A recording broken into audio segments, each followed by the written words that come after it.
What's up guys, welcome back to the channel.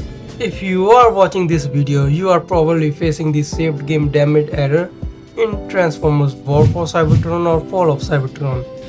This issue usually happens when you have both games installed. So both games try to save their saved data inside the same folder in my document, which is usually inside the my games, then Transformers trans game, and then their saved game data. Because of this, one game overrides the save data of the other, which usually causes that error and you lost a lot of progress for that game. Go to your desktop shortcut for the game, right click on the shortcut and open the properties. In the target field, remember inside the target field, go to the end of that line, press one space, then type -nohomedir.